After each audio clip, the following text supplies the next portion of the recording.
Hi, I'm William Shekel from the Chambers Rescue Channel, and today, instead of my kitchen, I'm coming to you from the back room of my shop to talk about how to put casters on your Chambers stove. This is a view of a Chambers C that you don't normally get. This is completely stripped down, flat on its back, so that with everything absolutely taken off. You do not have to do all this in order to put casters on your stove. This is just when I can do it, because this is a complete restoration. Right now is when this stove is the lightest and easiest to maneuver, and it gives me the opportunity, without damaging anything else, to show you where the holes are on the bottom where you want to have the legs or the casters. So the legs, as you know, screw into these round holes down here. You can put a caster in here, but most people who put casters on prefer to use this square hole over here for greater stability.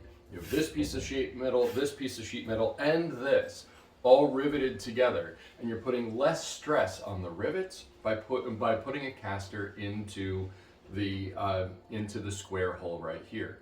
Now you want a 3-inch diameter wheel caster, and you want a 1/2-inch thread to pass easily through this hole. I get my casters from Caster City. They don't pay me to tell you that. It's just, this is where you get ones that you know they can hold the weight, and you know that the stem won't stop. A lot of people will tell you, oh, don't use a wheel with an off-center stem. They want to see that screw come right down into the middle of the wheel. The reason they say that is because a lot of less expensive, or let's be frank, more cheaply made casters can't handle this stress. These cost a lot more, but they're able to carry the weight. And when you order from them, you can say, this is a 500-pound stove when it's fully loaded up.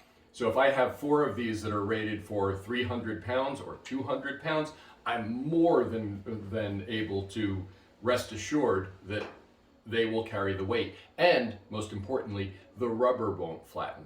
Because this is for high heat area, you don't actually want to use a soft rubber wheel. You want to use polyurethane. Again, this is why I like Caster City, because they let you choose the material, choose the color, choose the diameter, and how much weight it can carry.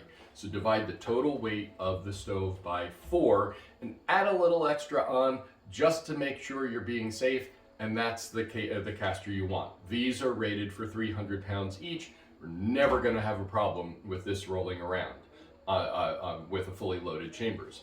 Also, what's important for a caster is a brake. At least the front two really should have a brake so that your stove doesn't go rolling away. You can just push it on or off. You want to pull it out to clean it, move it around.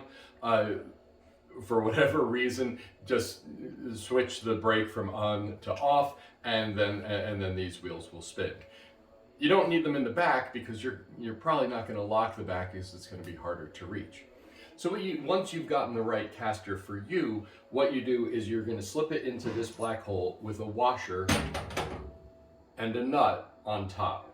Now these you have to get at a local hardware store. I use a 5/8-inch washer for the top, simply to make sure that it completely covers the diameter of the nut. I've had some issues that are really just more me being picky than an actual material issue.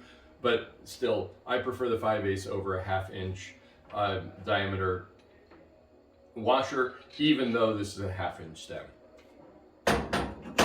You slip each caster into the square hole, put the washer in, and screw the bolt down. Now, I can do this very easily when it's on its back. I'm not going to waste your time watching me from behind screw these in. You do it on each 4.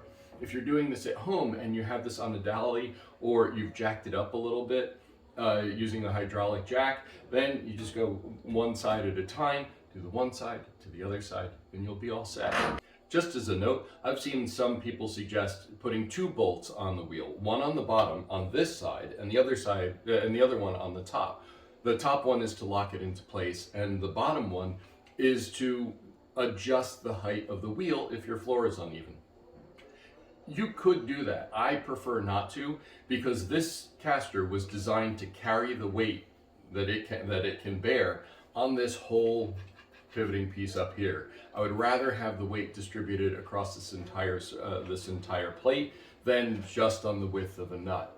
For me, it's a better solution, and I'd rather have you then, once the wheels are all in place, shim this wheel if your floor is a little uneven.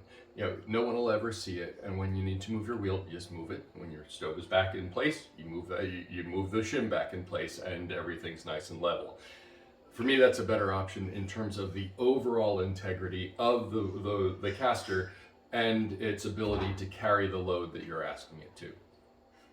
Now I've got the stove back upright, I can wheel it all around, I can maneuver it as I'm working on it, and when I'm doing the heavy work, I can just lock those brakes and it won't go anywhere. The second this is all reassembled, it can roll right out the door and onto the truck. I don't have to worry about taking off the legs, getting it on a dolly, or when the client has it, she doesn't have to worry about cleaning underneath it or anything else. So there are advantages to casters. If it's a route you want to go, I can't recommend enough making sure you are getting good quality casters that can bear the weight. At least 200 pounds per wheel is what I personally recommend. 1/2 inch stem, 3-inch diameter wheel, and this will be at the right height for you, and it will keep your chamber safe, and it'll make it mobile. Thanks again for watching the Chambers Rescue channel. Talk to you soon.